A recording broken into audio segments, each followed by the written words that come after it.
You are the average of the 5 people you spend the most time with. Jim Rohn.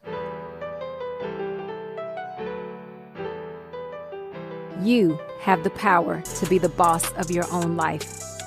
I'm your host, Monica Allen. I'm a wife, mom, entrepreneur, best-selling author, lifelong learner, and your biz bestie. I have a love and passion for all things small business. Growing my own company from $700 to over 7 figures annually, my goal is to bring you inspiration, business-focused topics and tips, encouragement, and a community that helps you launch, grow, and scale your business, whether you are a dreamer, a side hustler, or a seasoned entrepreneur. You are listening to the Become Your Own Boss podcast. As I mentioned to you all in last week's episode, my daughter and one of her besties helped give me some ideas on topics to cover on the podcast. Today, we are tackling another great question. How do you scale a business? I want to share the key strategies that helped us grow, though I recognize that every business is different. What's important to note is that we've chosen to bootstrap, meaning we haven't taken investment dollars or pitched to investors. Whether you're just getting started or looking to elevate your business, these principles can help you build something more sustainable and scalable. And what better time to have this conversation than at the start of the year? Just as we set personal goals as business owners, we also set intentions for growth. Scaling isn't just about increasing revenue, though, in my opinion. It's about expanding your impact within your industry and market. So let's jump into it. Number one, start with an MVP, a minimum viable product. For those of you just getting started, scaling isn't about going big overnight. It's about starting small and proving your concept. Too many entrepreneurs make the mistake of launching with every bell and whistle before testing demand. I often have people walk in my store and they're interested in a clothing brand or creating a clothing line. And I often recommend to them to test the market a bit first. Don't necessarily get all this inventory and then you're not sure it's going to move. A minimum viable product or MVP allows you to test the waters, get feedback, and refine your offering before you invest heavily, before you spend a lot of money. I always say, let your customers tell you what they want, not the other way around. In some cases, we've lost money due to us thinking we knew what the customer wanted. When I think back to Stuff for Greeks, I recall that we didn't start out offering every custom apparel option under the sun. We focused on a core product, which was embroidered fraternity and sorority jackets with really, really unique and cool artwork. That was our focus. We wanted to create these highly custom jackets. We knew that this type of creativity and customization was missing from the market at the time. And we decided that is where we wanted to start and build from. Once we had proof of demand, we expanded adding additional products and design options. But truly, even with that, our customers really asked us, hey, you did my jacket. Can you do a sweatshirt for me? Can you do a t-shirt for me? And so that is really how we built when it came to starting with that minimum viable product. Number two, create more exposure. The more exposure your business can have, the better. Now, I'm really about to date myself here, but when we started, social media really was not a thing. But Ethan has always been about keeping up with the trends. As soon as Facebook was open to non-college students, Stuff for Greeks, and each of us individually had an account. And when Instagram came about, we did the same thing. TikTok, we got on that too. The more people who can see and get to know your brand, the better. Even if they don't need your services right now, they are someone they know may need you in the future. Number three, this is one of my favorite ones, is diversify revenue streams. Once you have a solid base, then you can begin to look at other ways to expand. What else can you offer that complements your core product or services? And this is where you get strategic. You can add in subscription models, digital products, consulting services, or even licensing opportunities. With Stuff for Greeks, we added Greekpreneur, which is a monthly membership that allows others to market Greek products, but we fulfill and they get paid a percentage of the sale. We also secured affiliate marketers. And if you remember a couple of episodes ago, we talked about affiliate marketing. Well, we have our own affiliates where they get a percentage of anything that comes through their link. We added additional products such as t-shirts, sweatshirts. We added trinkets for Greeks, and we also added other styles of jackets and more design options. With Zeus's Closet, we branched out into other decorating methods, such as direct to garment printing, screen printing, and we even added promotional products for businesses. This moved us past just doing embroidery. And truthfully, it made sense because our customers were already coming to us for branded items. So think about ways, whatever business you're in, how can you diversify your revenue streams?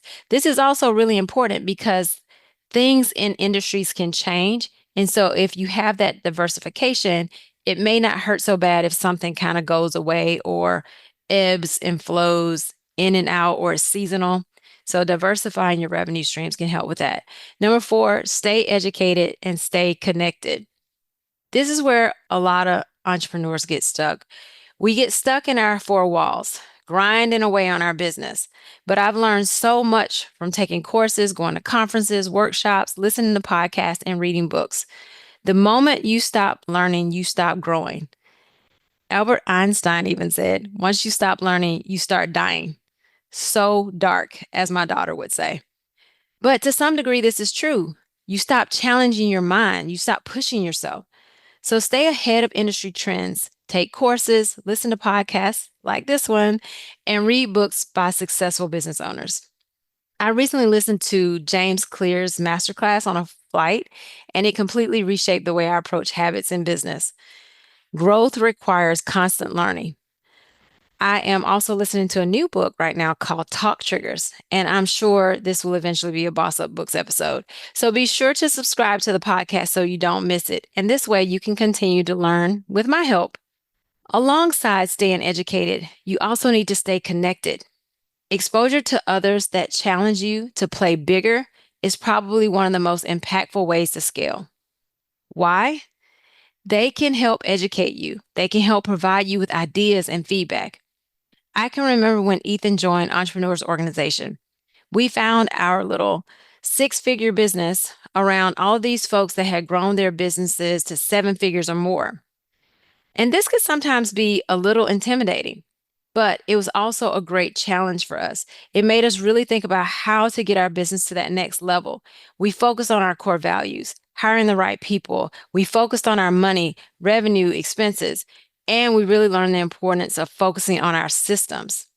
There's a saying, and I mentioned it at the top of the episode, you are the average of the 5 people you spend the most time with.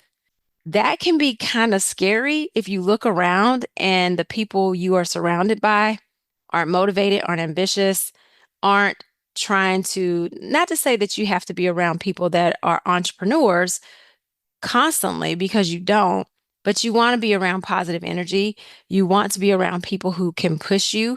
And again, people who can help you dream bigger, think bigger, challenge you to go that extra mile, take that extra step. So I love that saying by Jim Rohn because we really should assess the people that we are around because they average into us and who we are. Number 5, tap into community. So scaling isn't a solo sport.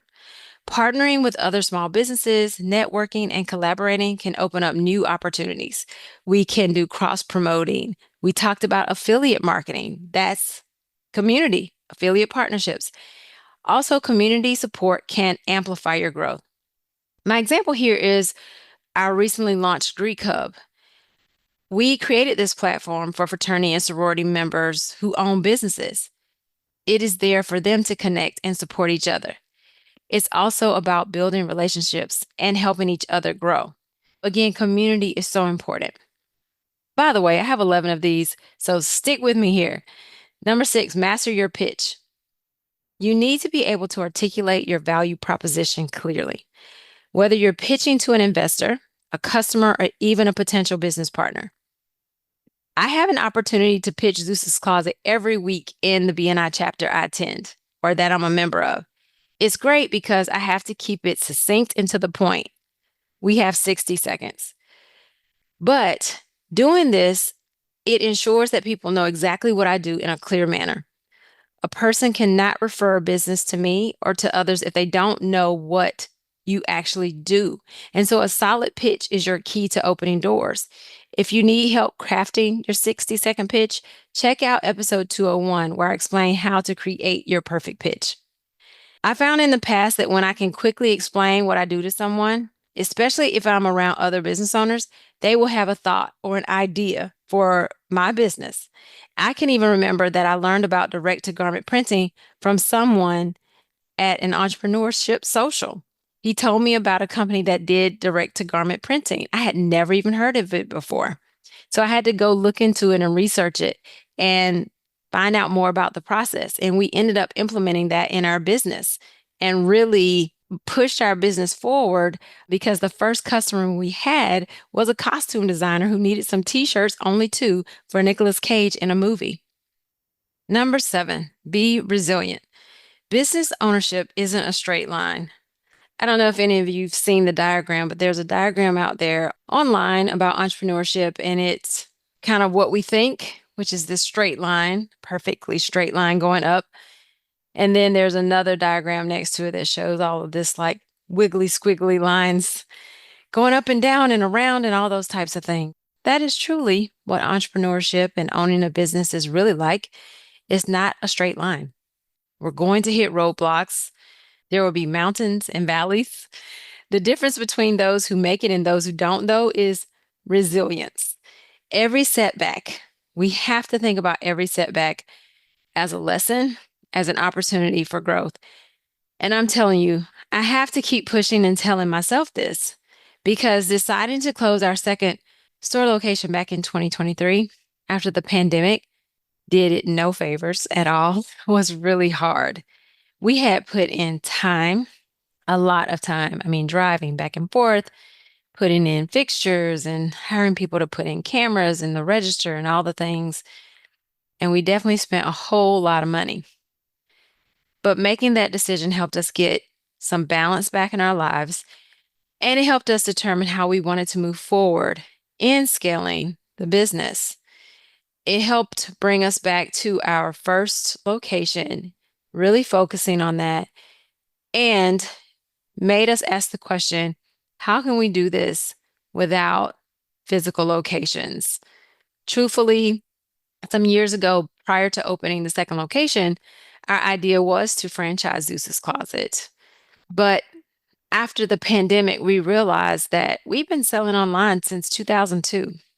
And while people do like to come to our store location, we have found that a lot of people use our location here in Atlanta as a destination spot. When they come, they make a point to make an appointment to come visit us, to come see us. People ship us things to add customization to. And so we began to think, how can we ramp that part of our business up? And again, new opportunities for growth. Resilience is key because sometimes you can hit things in business that can be a downer, can be very melancholy. And so it does help to have that resilience so you can push through. Number 8, invest in branding. So this is one of my favorite ones because branding is so expansive and it's not just about a nice logo, but it's about how people perceive your business. A strong brand builds trust and credibility, which makes scaling easier. I love to look at a brand like Nike. Their brand is so strong that people buy into the feeling their products give. Many of us are not, if you saw the Super Bowl recently, there was a Nike ad on there, and it was all images of people who are professional athletes. They are doing all the things that most of us normal folks aren't doing. But that feeling of having that energy, that persistence, that perseverance when you're running or whatever it is you're doing in your Nike shoes, that is the feeling that they evoke within all of us, that we all have that little bit of professional athlete in us. And so your business needs to evoke emotion, not just provide a service. I recently had a customer come into the store. He ordered a custom jacket. His parents came in the next day and met me and we chatted, and his parents actually added rush to his jacket because they really wanted him to have it before he graduates in May. And he picked up his jacket this week. And when I tell you, he was so excited and so happy. I'm going to post some video because I videotaped him. I got his permission to videotape him with his jacket. I'm going to post that on our Zeus's Closet stories and eventually on our page. So you can follow at Zeus's Closet on Instagram because he was so excited. And at the end of our conversation, he was like, I've just got to give you a hug. Thank you so much for making this happen for me. And even though I didn't sew a stitch on this jacket, it was amazing to feel and sense his emotion and his happiness. So that is what we want our businesses to evoke in our customers. And in our businesses, we have to always invest in branding. From the very early days, because branding can go in a lot of different directions. Yes, establishing a logo is really good. Keep it simple. We've gone through that before. Keep your logo simple because then you can place it on just about anything.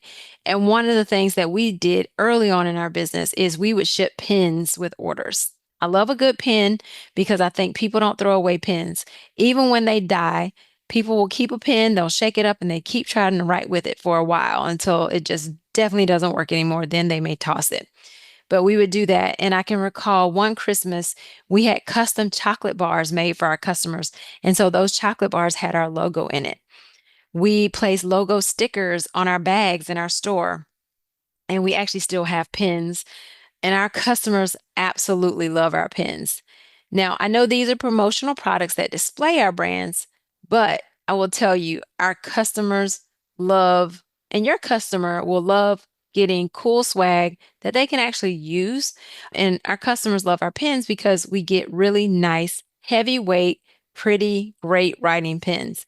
Great writing pens. We don't go cheap because that sends a message about our brand. And so, whatever your promotional product or anything that you're putting your brand on, you want to make sure that epitomizes what you're about.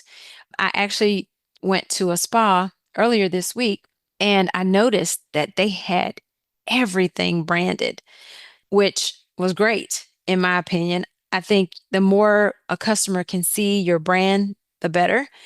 They had it on their glasses, their wine glasses, their water bottles, their plastic water bottles. They had it everywhere. Once you establish that logo, you establish that value, that feeling that you want your customers to have, definitely having your logo on things. Like you've never bought a Nike item without that swoosh on it. Do keep that in mind. Invest in branding. Kind of got off on a tangent on that one, but that one excites me because I'm in that space. And so branding just really gets me excited. Number 9, establish systems. In order to scale, you need more than you. And depending on what your business is or how you want to move your business, either way, you'll typically need more than one person. And in order to train someone, you must establish systems. You must establish how things are to be done. And I've talked about this in the past, having standard operating procedures or SOPs. SOPs outline the systems and how things are handled in every aspect of your business. How do you want the phone answered? How do you onboard a new client? How do you onboard a new team member, even? How's your product packaged? How often do you post on social? What gets posted? The list goes on and on. But the key is to begin outlining these things so you can pass it on to that next team member or that first team member you hire because you want to make sure that things are done the way you want your brand to be done, to be handled. Your brand has a voice, your brand evokes emotion. You want those things also outlined within your SOPs and the establishment of your systems. Now, that doesn't mean they're written in concrete and they don't change because they can change, but you also want to make sure you notate those changes and it's written down. It's somewhere where people can find it and easily get back to it and know how to do things. Number 10, find and hire great people. Again, you cannot grow alone. Once you establish these systems, you hire people or vice versa. It can go either way. But you'll need other people, even if it's just service providers like a great bookkeeper or an accountant. But truth be told, You cannot do it all. I love all of these things that I see on Instagram. I think I saw one the other day with Tom Cruise. It was from one of his movies, one of his Mission Impossible movies, where he goes from a suit to like a jacket and shades and jeans or something. And it's around entrepreneurs wearing all the hats. And we do have to wear a lot of hats, especially in the beginning. We're wearing all the hats, we're everything. We are doing all the things. Unless you're a company that has the investors, you're out pitching and you're bringing in all these dollars where you can hire people. But for those of us who are small businesses, who are bootstrapping and we're just grinding up this hill, we don't have that. And so we do wear a lot of hats. But at some point, you want to grow your revenue so you can bring on team members and you can hire people so they can take some things off your plate and they can do the things that you're not really good at, or they can do the things that you don't really enjoy doing or have time to do. And that will help you scale faster. And if these people are well vetted and they're really great for your business, they will also help you scale further. Number 11, you want to plan for longevity.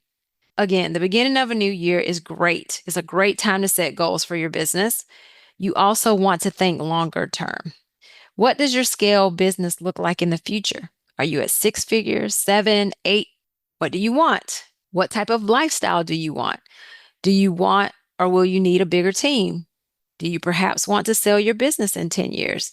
These are just a few questions, but there's a lot of questions you can ask yourself as you begin to think long term about your business. I can remember we used to have vision meetings.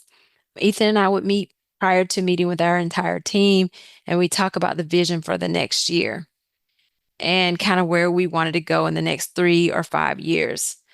So thinking long term is important, and you make decisions around that set up your business to sustain over time.